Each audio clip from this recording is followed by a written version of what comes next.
चमोली हादसे को लेकर सीएम धामी का एक्शन मोड, बोले जिम्मेदार तय कर लें सख्त एक्शन।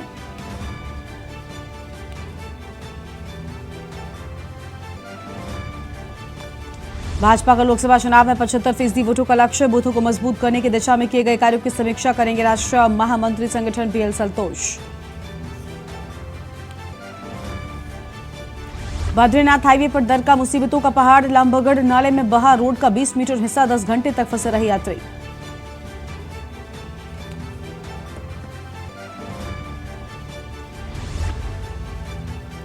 प्रदेश के कई स्थानों में आज भारी बारिश की चेतावनी, मौसम विभाग ने किया येलो अलर्ट जारी, लैंडस्लाइड से यातायात हुआ प्रभावित। कोरबा में वाहन हुआ दुर्घटनाग्रस्त, विकास नगर से चक्राता की ओर जा रहा था वाहन, एसडीआरएफ की टीम मौके पर पहुंची, घायलों को पहुंचाया गया अस्पताल।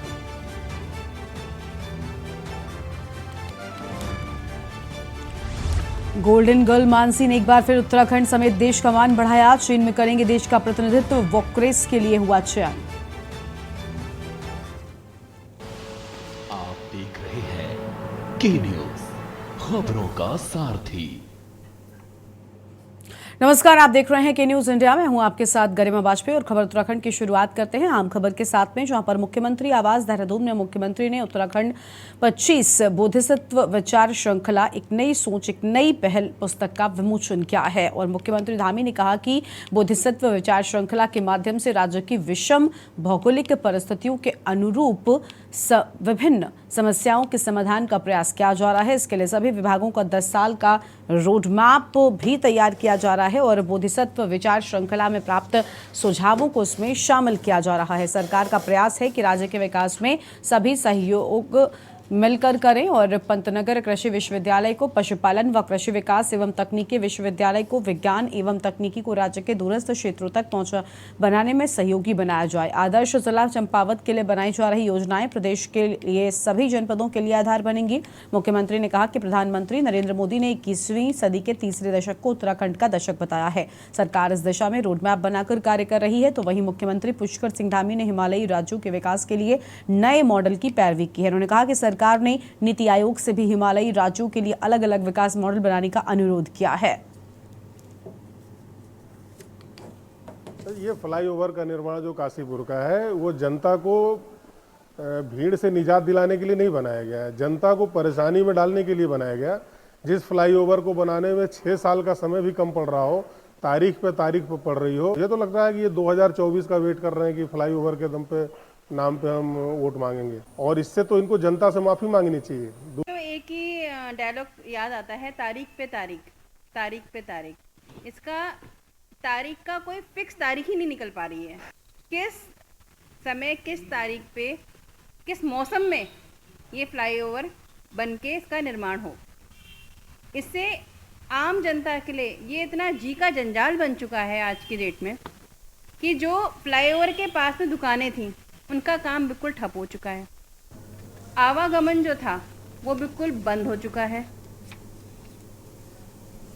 और इसी बीच देहरादून से आम खबर सामने आ रही है। आम खबर देहरादून से है, उसका रुख कर लेते हैं, जहां पर लोकसभा चुनाव की तैयारियों में बीजेपी जुटी हुई है। तो लोकसभा चुनाव की तैयारियों में जुटी भारतीय जनता पार्टी, आम खबर आपको हम बता दें। और बीजेपी के राष्ट्रीय महामंत्री संगठन बीएल संतोष भी तैयारियां शुरू कर चुके हैं। यहाँ जानकारी आपको हम बता रहे हैं। तो इस वक्त की आम खबर आपको हम बता दें, जहाँ पर पार्टी संगठन की विभिन्न बैठकों में भी शामिल होंगे। तो पार्टी संगठन की विभिन्न बैठकों में भी शामिल होने की बात सामने आ रही है। यहाँ जानकारी, लोकसभा चुनाव की रणनीति पर चर्चा होगी। तो लोकसभा चुनाव की रणनीति पर चर्चा होने की बात कही गई है। यहाँ खबर आपको बता रहे हैं, राज्य सरकार और संगठन के कामकाज की समीक्षा होगी। तो राज्य सरकार और संगठन के कामकाज की होगी समीक्षा।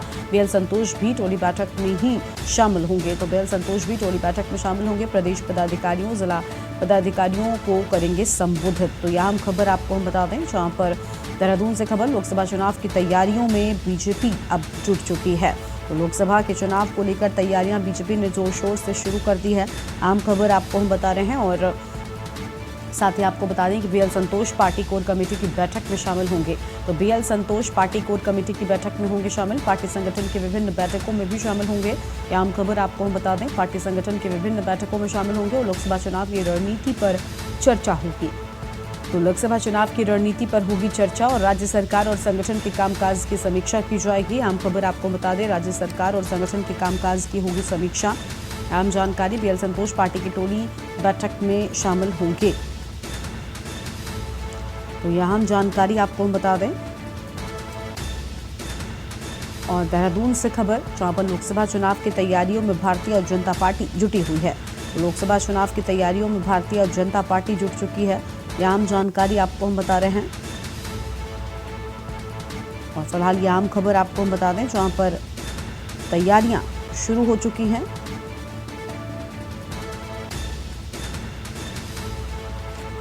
और लोकसभा चुनाव की तैयारियों को लेकर भारतीय जनता पार्टी जुट गई है और आने वाले चुनाव में कोई भी कोरकसर पार्टी नहीं छोड़ना चाहती है। राज्य सरकार और संगठन के कामकाज की समीक्षा होगी, ये भी जानकारी सामने आ रही है। फिलहाल इस वक्त ये बड़ी जानकारी, बीएल संतोष पार्टी की टोली बैठक में शामिल होंगे। तो बीएल संतोष भी शामिल होंगे, प्रदेश पदाधिकारियों और जिला पदाधिकारियों को संबोधित करेंगे। फिलहाल ये बड़ी जानकारी आपको हम बता रहे हैं। और देहरादून से खबर, लोकसभा चुनाव की तैयारियों में बीजेपी जुटी हुई है। आम खबर आपको हम बता दें, लोकसभा चुनाव की तैयारियों की शुरुआत हो चुकी है। बीजेपी के राष्ट्रीय महामंत्री संगठन बीएल संतोष आज दून में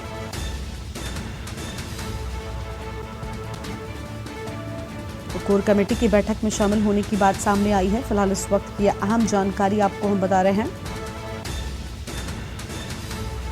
तो यह अहम खबर आपको हम बता दें, जहां पर कोर कमेटी की बैठक में शामिल होंगे और राज्य सरकार और संगठन के कामकाज की समीक्षा होगी।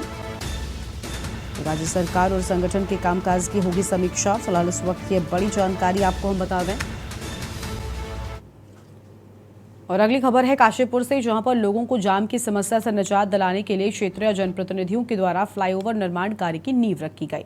इसकी नींव को रखते ही जनता द्वारा चुने हुए जनप्रतिनिधियों ने श्रेय भी खूब लिया है, लेकिन अब वो फ्लाईओवर का निर्माण कार्य लोगों के लिए जी का जंजाल बनता जा रहा है। लोगों को एक स्थान से दूसरे स्थान जाने के लिए लंबा सफर तय करना पड़ रहा है। जाम की समस्या से गूंजना पड़ रहा है और स्थानीय लोगों से ये भी सामने आया कि उनका कारोबार भी ठप होता हुआ दिखाई दे रहा है। लेकिन डबल इंजन की सरकार इस फ्लाईओवर निर्माण कार्य को कराने में असमर्थ दिखाई दे रही है। स्थानीय अधिकारियों के साथ चुने हुए जनप्रतिनिधियों ठेकेदारों के सामने बौने साबित हो रहे हैं। ठेकेदार से ओवरब्रिज का काम जल्द से जल्द कंप्लीट कराना अधिकारी और जनप्रतिनिधियों के लिए लोहे के चने चबाने जैसा हो गया है। हालांकि ठेकेदार और जनप्रतिनिधियों के बीच मीटिंग और भी लगातार जारी है।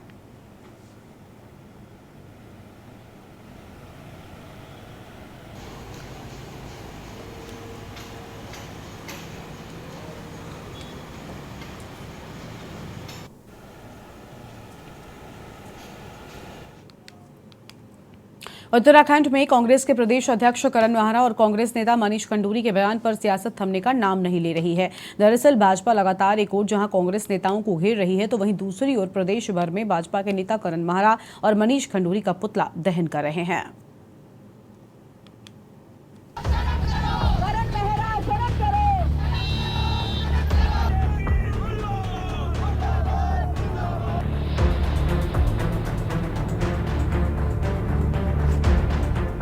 उत्तराखंड में कांग्रेस प्रदेश अध्यक्ष करण माहरा और कांग्रेस नेता मनीष खंडूरी के बयान पर सियासत थमने का नाम नहीं ले रही है।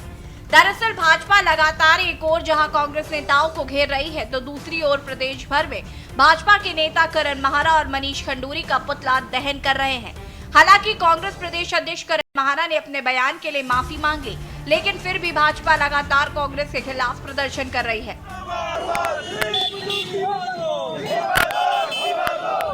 करण माहरा का आरोप है कि बीजेपी उनके एक शब्द की वजह से अंकिता हत्याकांड के मुख्य मुद्दे से लोगों का ध्यान हटा रही है। वहीं करण माहरा ने कहा कि वो प्रायश्चित के तौर पर एक दिन का उपवास भी करेंगे।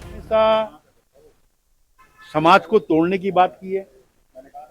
आप इतिहास उठाकर देखें, पहले उन्होंने जातियों के बंधन, जातियों में लोगों को बांटने का प्रयास किया, और आज कांग्रेस का अध्यक्ष और कांग्रेस के नेता मनीष खंडूरी सरकार का बयान दें। गढ़वाल का इतिहास वीरता का इतिहास रहा है, उत्तराखंड का इतिहास वीरता का इतिहास रहा है। वो वीर चंद्र सिंह गढ़वाली थे, जिन्होंने निहत्थे लोगों पर गोली चलाने से इनकार कर दिया था। वो गब्बर सिंह थे, जिनको विक्टोरिया क्रॉस मिला। वो दरबान सिंह थे, सिद्धेश सुमन थे। हालांकि इन्होंने अपने बयान पर माफी मांगी है, वो बहुत कम है, और आने वाले समय में इसका खामियाजा कांग्रेस को भुगतना पड़ेगा।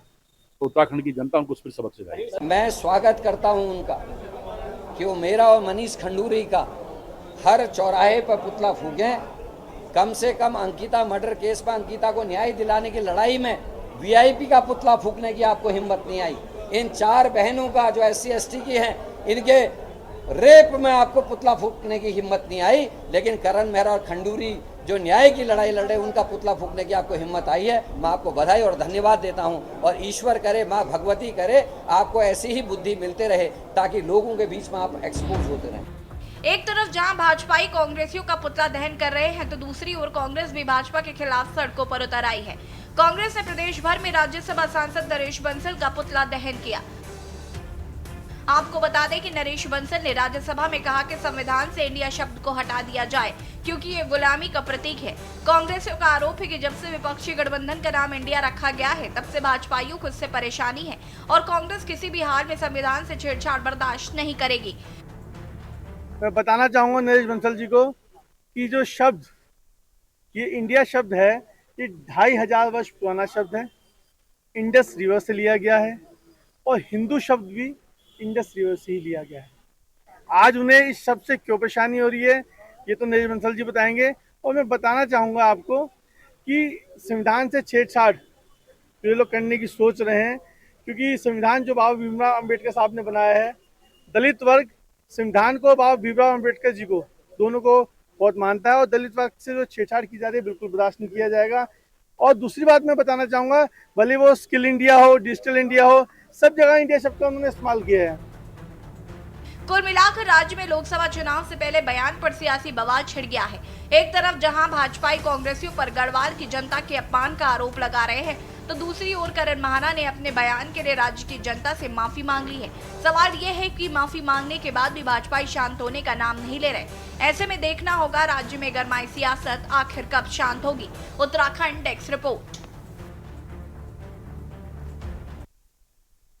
है विकासनगर से, जहां पर यौम अशूरा के दिन मुहर्रम पर विकासनगर, अंबाड़ी और कालसी में इमाम हुसैन और करबला में शहीद हुए शहीदों की याद में ताजिया के साथ जुलूस निकाला गया, जिसके चलते इमाम हुसैन को मानने वालों ने कुरान पाक की तिलावत करके करबला के शहीदों की रूह को सवाब पहुंचाया। इस दौरान जहां एक ओर ताजियादारों ने मातम मनाया और पट्टेबाजी कर करतब दिखाया, तो वहीं दूसरी ओर इस दौरान अंबाड़ी में रक्तदान शिविर में युवाओं ने रक्तदान करके एक संदेश देने की कोशिश की है। मुहर्रम के दिन मातम के नाम पर खून को व्यर्थ न बहाकर रक्तदान किया जाए, ताकि कि वो खून किसी के काम आ सके। बिस्मिल्लाहिर्रहमानिर्रहीम। ये जुलूस मानवता और इंसानियत की बका के लिए हुसैन इब्न अली ने सन 61 हिजरी में नवासे रसूल पैगंबर अकरम हज़रत मोहम्मद मुस्तफ़ा, उनके नवासे, उनसे बैअत लेने की कोशिश की खलीफा वक्त ने, और उनकी मुखालिफत में हुसैन ने बैअत नहीं की, क्योंकि उनका किरदार, उनका रवैया, उनकी ज़िंदगी का तरीक़ा ऐसा था कि वो किसी एक मज़हब को, एक दीन को चला नहीं सकते थे। जो शराबी भी था, जो जुआरी भी था, जो बंदरों से खेलता भी था, तो हुसैन इब्न अली ने क़याम किया और 72 लोगों के साथ करबला में क़ुरबानी दी। पर्व जो है हज़रत इमाम हुसैन अलैहिस्सलाम की शहादत का यौम आशूरा का दिन मनाया जाता है। इसमें सच्चाई पर, बुराई पर अच्छाई की जीत का पैगाम, हज़रत इमाम हुसैन अलैहिस्सलाम का पैगाम, जुल्म के ख़िलाफ़ आवाज़ उठाना और जुल्म इस पूरी मानवता के लिए जो है वो ख़तरा है। पूरी आलमी इंसानियत की हिफाजत के लिए, तहफ़्फ़ुज़ के लिए जो है अमन ज़रूरी है। और ये पैगाम, बुराई पर अच्छाई की जीत का पैगाम, हज़रत इमाम हुसैन अलैहिस्सलाम की शहादत का दिन जो है हम अक़ीदत के साथ पूरी आलमी सतह पर ये दिन मनाया जाता है। मुहर्रम के दिन पर मुसलमान, खासतौर पर शिया मुस्लिम, पैगंबर मोहम्मद के नवासी इमाम हुसैन की शहादत का गम मनाते हैं। इस्लाम और इंसानियत को बचाने के लिए इमाम हुसैन करबला के मैदान में अपने 72 साथियों के साथ शहीद हो गए थे। मुहर्रम की 10वीं तारीख को मनाए जाने वाले यौम आशूरा के दिन ही ताज़िये निकाले जाते हैं। शिया समुदाय के लोग मजलिस कर खुद को लहूलुहान कर हुसैन की शहादत को याद करते हैं। शिया धर्मगुरु मौलाना नजमुल हसन ने बताया कि शहादत की जो मिसाल हज़रत इमाम हुसैन ने करबला के मैदान में पेश की, उसकी नज़ीर क़यामत तक नहीं मिल पाएगी, क्योंकि उनके द्वारा केवल किसी धर्म समुदाय विशेष के लिए नहीं बल्कि पूरी मानव जाति की रक्षा के लिए अपनी और अपने साथियों की कुर्बानी राहें खुदा ने पेश की थी। मंगलौर क्षेत्र के आसपास भी शिया समुदाय के लोगों ने मातमी जुलूस निकाला है।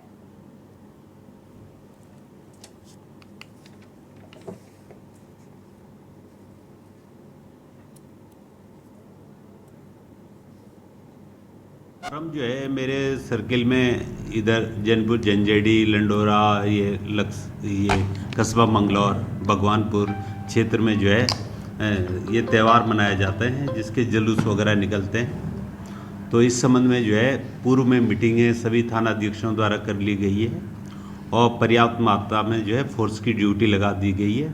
जहाँ जहाँ रात में जैनपुर, जंजेडी वगैरह जहाँ पूर्व में कई दिन से रात में भी चल रहा था वहाँ प्रॉपर ड्यूटियाँ चल रही है और सभी लोगों से शांति व्यवस्था बनाए रखने और शांतिपूर्वक जुलूस वगैरह निकालने का निवेदन किया जा चुका है। इंसानियत को पहुंचाना ज़रूरी है। इमाम हुसैन ने अपने घर वालों के साथ ये पैगाम दिया कि देखो, जुल्म से और जालिम से कभी समझौता मत करना। अगर तुम्हारे मुकाबले पे कभी भी जुल्म आए तो तुम उसके मुकाबले पे डट जाना, और हमारे लिए इमाम हुसैन का रास्ता मशअले हिदायत है। और यही वजह है कि दुनिया के जितने भी बड़े बड़े धर्मगुरु हैं वो हज़रत इमाम हुसैन का पैगाम आम करते हैं और इमाम हुसैन के लिए वो अपनी कुर्बानियाँ पेश करते हैं। सतारगंज क्षेत्र के लोगों ने गमगीन माहौल के साथ मुहर्रम जुलूस निकाले। बता दें कि इस्लामिक मान्यताओं के मुताबिक 1400 साल पहले करबला के जंग में पैगंबर मोहम्मद साहब के नाती हजरत इमाम हुसैन और उनके 72 साथी शहीद हुए थे। ये जंग इराक के करबला में हुई थी, इसलिए मुहर्रम माह में सबीलें लगाई जाती है, पानी पिलाया जाता है और भूखों को खाना खिलाया जाता है। इस्लामिक मान्यताओं के मुताबिक करबला की लड़ाई में इमाम हुसैन ने इंसानियत को बचाया था, इसलिए मुहर्रम को इंसानियत का महीना माना जाता है।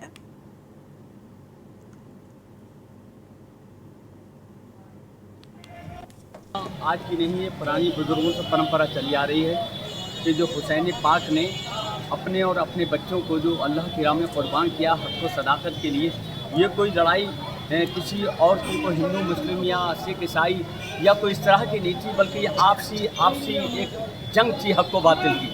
तो हुसैन पाक ने अपने और अपने बच्चों को कुर्बान किया हक़ के खातिर। यानी यजीद चाहता था कि बातिल का परचम लहराए, हुसैन चाहते थे कि हक़ का परचम लहराए। तो हुसैन ने सब कुछ अपने नाना के इस उम्मत के लिए और एक अमन शांति के लिए, अमन सुकून के लिए, ताकि अगर यजीद होता तो आतंकवाद होता, यजीद होता तो उग्रवाद होता, यजीद होता झगड़े और फसाद होता।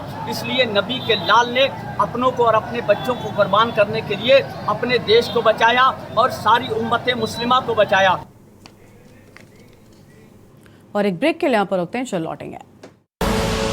आप देख रहे हैं के न्यूज, खबरों का सारथी। ब्रेक के बाद आप सभी का स्वागत है।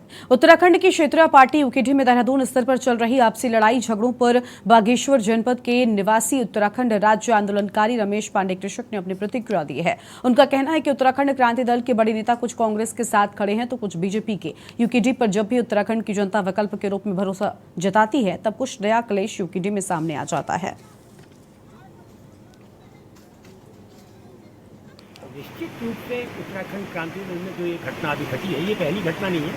पूर्व में भी इस तरह के इनके संघर्ष होते रहे हैं। एक बार तो चुनाव निशान को लेकर संघर्ष हुआ था और इनकी इन्हीं और ऐसी ही हरकतों के कारण जनता इनको आराम में बैठाए हुए है।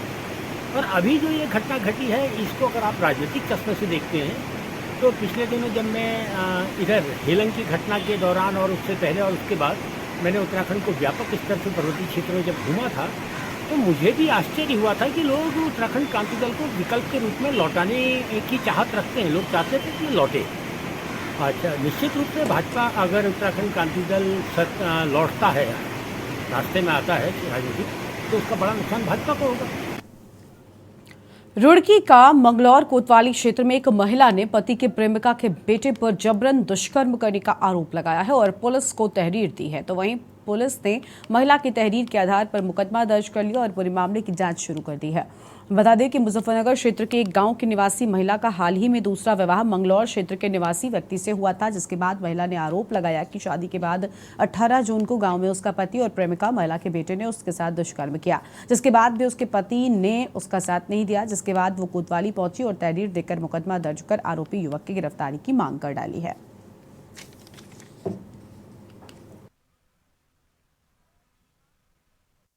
पास मेरी भतीजी रहती है, भाई गुजर गया था, भाई भतीजा है नहीं, तो उसकी शादी करी मैंने खेड़ा जट में, खेड़ा जट अजंदर नाम के लड़के से।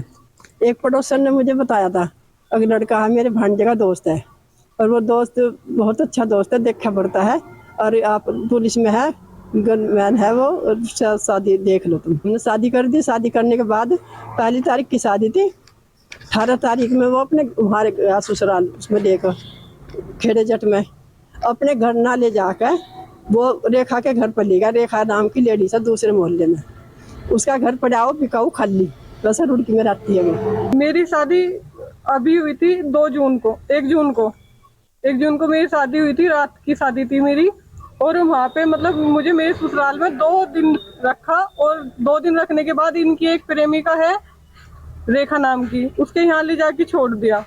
इसके यहाँ ले जाके छोड़ने के बाद इनको मैंने कुछ गलत आपस में देखा, तो उन्होंने बोला कि गलती होगी मेरे से, आज के बाद ऐसा कुछ नहीं होगा। फिर मैंने सोचा कोई बात नहीं भाई, दूसरी शादी है मेरी, कि अपना घर बसाना है, घर बसाने के लिए मैंने उनको इग्नोर कर दिया सब चीज़ों को। उसे वो करने के बाद फिर इसने क्या किया, मेरे को बोला कि वहाँ पे चलते हैं देवता पूजन के लिए, संडे वाले दिन देवता पूजन के लिए मेरे को वहाँ लेके गए, मेरे ससुराल खेड़ा जट।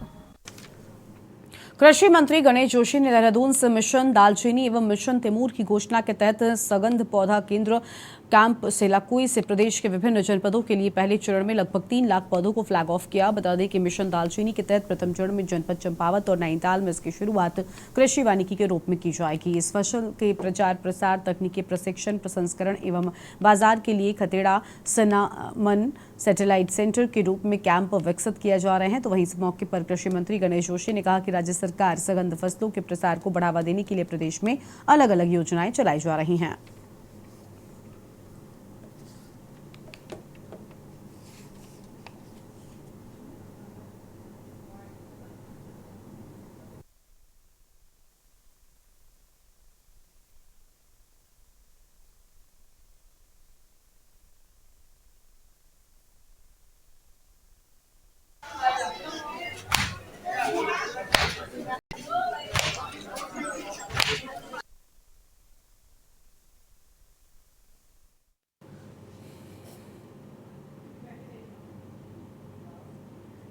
पैगंबर मोहम्मद साहब के नवासे हसन हुसैन की याद में शिया समाज के लोगों ने खानपुर क्षेत्र के जौनपुर गांव के लोगों में गमगीन माहौल में जुलूस निकाला है। और साथ ही आपको बता दें कि जुलूस निकालने के दौरान पूरे गांव में हसन हुसैन या हुसैन की सदाएं गूंजती रही हैं।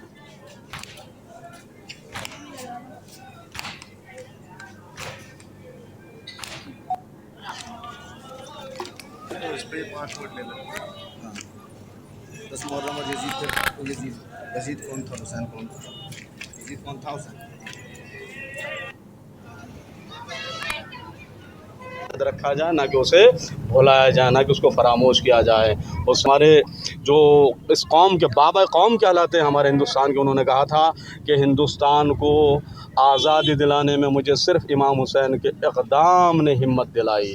मैंने इक़दाम हुसैन के ज़रिए हिंदुस्तान को अंग्रेज़ों से आज़ाद करा लिया। क्यों? इसलिए कि मुझे हुसैन ने ताकत दी, मुझे हुसैन ने पावर दी कि जुल्म के ख़िलाफ़ अगर कम भी लोग खड़े हों तो जुल्म को कुचला जा सकता है, जुल्म को ख़त्म किया जा सकता है। तो ये पैगाम हुसैनी है, उसी की याद में हम, जिसने इतना बड़ा काम कर दिया, जिसने इतनी बात पहुंचा दी हम तक, कुरान ख़त्म हो जाता, अज़ान ख़त्म हो जाती, इंसानियत का दर्स ख़त्म हो जाता। इस्लाम में कहीं से कहीं तक भी दहशतगर्दी नहीं है। जो सही तारीख़ और हिस्ट्री अगर आप उठा के पढ़ें तो इस्लाम ने अपनी तरफ से कहीं कोई जंग नहीं की है।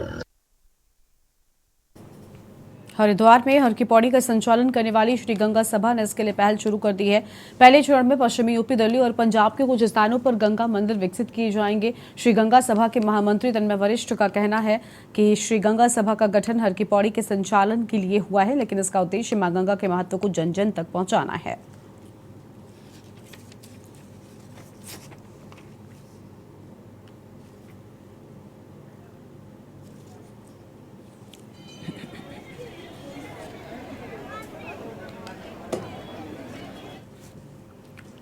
उत्तराखंड की खबरों में आज उतना ही। आप देखते रहिए के न्यूज़ इंडिया। नमस्कार।